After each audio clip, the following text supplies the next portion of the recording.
voilà, Youssef, tu as eu ton générique, comment tu te sens? Beaucoup mieux. si, franchement, beaucoup mieux.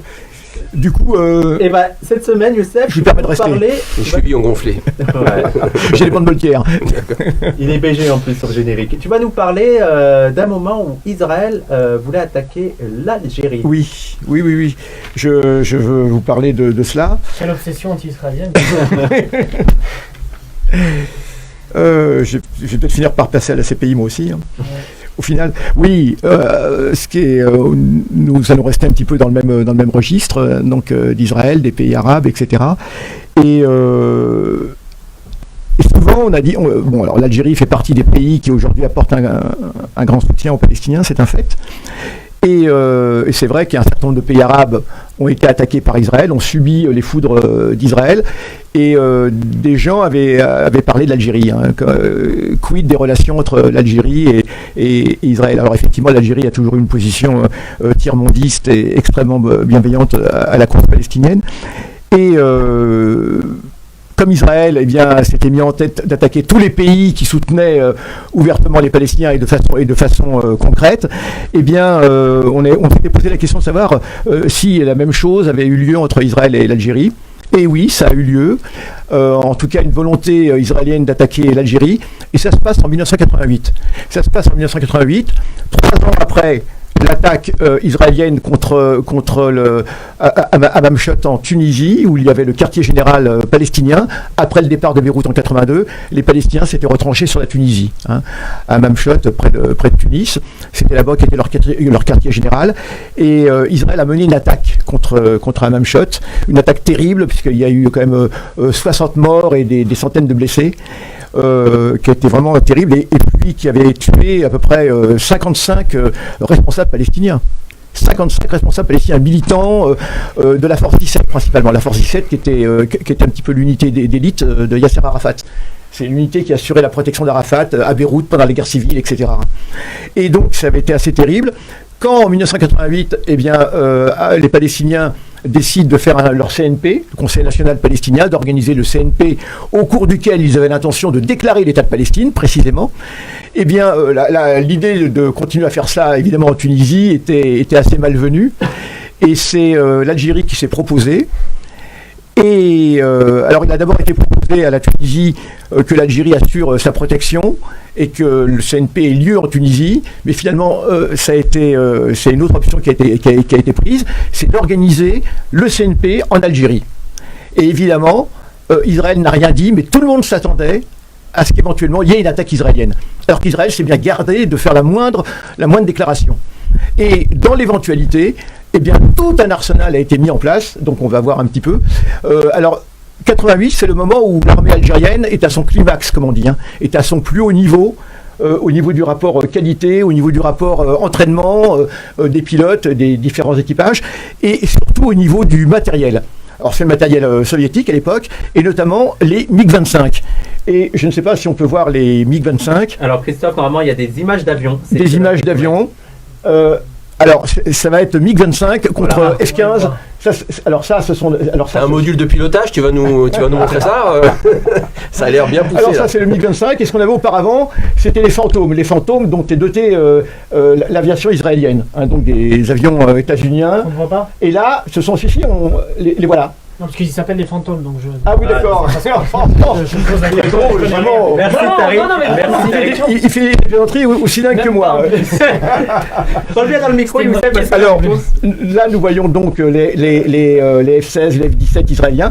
Alors, en tout cas, les Algériens n'en savaient rien. Et dans l'éventualité, ils ont installé tout un dispositif absolument incroyable de protection, avec des radars qui étaient avancés, y compris en Tunisie, des stations radars mobiles, des stations radars mobiles, et puis des défenses antiaériennes, avec des missiles très performants de l'époque, qui étaient jalonnés depuis Annaba vers la frontière tunisienne, jusqu'à Alger, et même au-delà, jusqu'à Oran.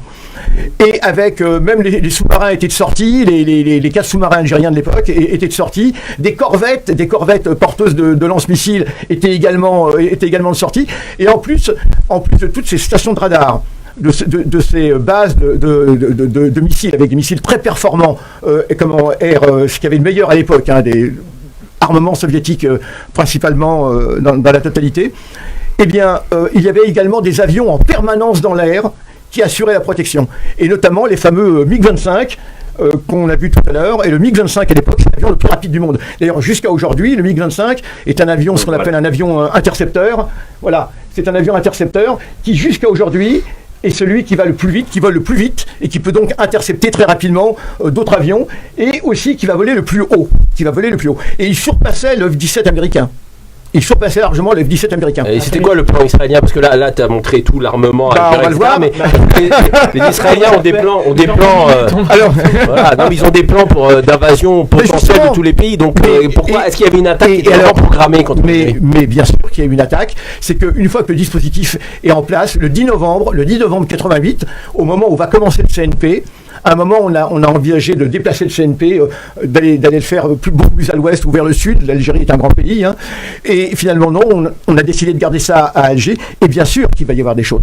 C'est que à ce moment-là, eh bien, le 10 novembre, eh bien, une agitation électronique très importante a lieu. Toutes les stations radars commencent à vibrer, et on signale l'arrivée d'un fort groupe d'avions en provenance de l'Est de la Méditerranée. Et en même temps, les radars algériens et les services de sécurité algériens captent des communications entre un pilote de Boeing, d'un Boeing civil, et qui s'adresse à une tour de contrôle, je ne sais pas si c'est la Grèce ou autre, et qui dit: est-ce qu'il y a actuellement des manœuvres? Parce que généralement, quand il y a des manœuvres aériennes, elles sont signalées comme ça, les Boeing, etc. Parce que le Boeing, le commandant de bord, venait de voir des avions armés à proximité de son avion. Et ça, c'est une tactique qui a été utilisée encore l'autre jour contre la Syrie. Israël se sert de vols commerciaux pour se camoufler électroniquement. Absolument. C'est dangereux en plus pourtant. C'est très dangereux évidemment pour les vols civils. Et il y a eu déjà malheureusement des. Alors là, t'as mis le suspense. Oui, le suspense termine. Et donc un fort vol, une formation d'avions arrive de l'est de la Méditerranée, va survoler la Sicile, vole en direction de la Sardaigne, et les avions se regroupent au niveau de la Sardaigne et foncent vers le sud. Et à partir de ce moment-là, donc, on envoie en Algérie, des avions supplémentaires encore avec les MiG-25, des MiG-21, des MiG-22, etc. Et évidemment, il y avait tellement d'armes. Et finalement, on a vu que la formation a repris chemin. Et d'autant plus que dans le port d'Alger, il y avait un navire soviétique qui était là, avec une station de radar extrêmement puissante, et qui était en vue volontairement, qui était en vue de toutes les chancelleries qui sont situées non loin du port. Donc voilà. Et la formation aérienne, a repoussé chemin, et il n'y a jamais rien eu. Mais on sait si c'est là. Est-ce qu'il a été identifié que c'était des avions israéliens? Parce que là, t'as pas dit. Non, mais là, tu dis il y a des avions. On est dans l'avion, là. Alors, non, c'est ça. Non, mais il faut être précis. Oui. Non, il faut être précis. Il y a un élément qui. Est-ce que tu soupçonnes, ou est-ce que il a été prouvé que c'était vraiment des archives ou des trucs? Alors, Israël. Comme dans Sarkozy, le dossier est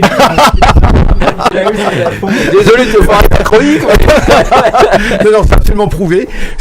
D'abord parce que mais non. D'abord les aviations qui ont des F-17, il y en a pas 10 000 dans la région, et qui voleraient jusqu'en Sardaigne et qui fonceraient en direction de l'Algérie. Il n'y en a pas non plus 10 000.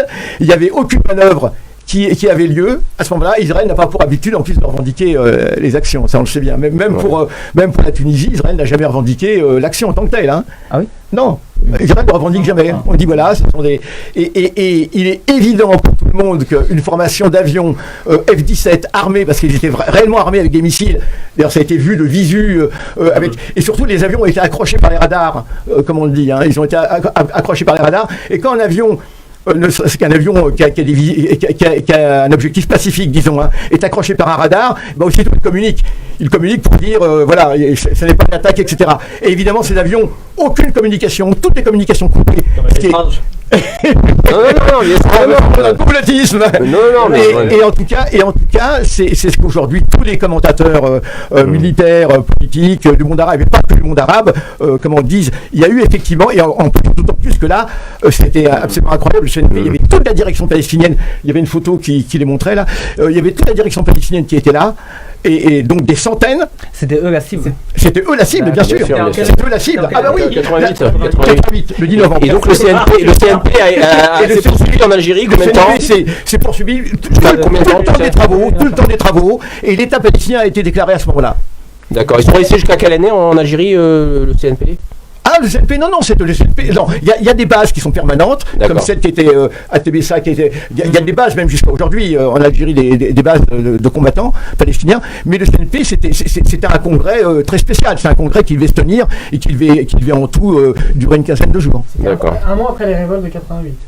Ouais, d'accord. Exactement. Ouais. Exactement. Eh ben, merci pour cet épisode.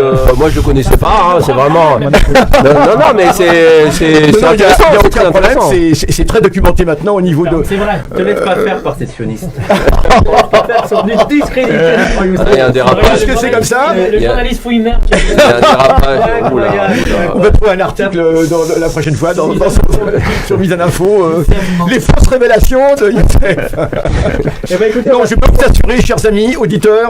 Et auditrices. On vérifie l'information, c'est normal. Oui, mais surtout les auditrices, parce qu'à mon avis, elles sont plus nombreuses encore, apparemment. Ah bon, d'accord. T'as des preuves pour ça? C'est normal, les 7. Tu dis beaucoup de choses. As-tu des preuves? Alors, on va s'arrêter là. Merci à tous.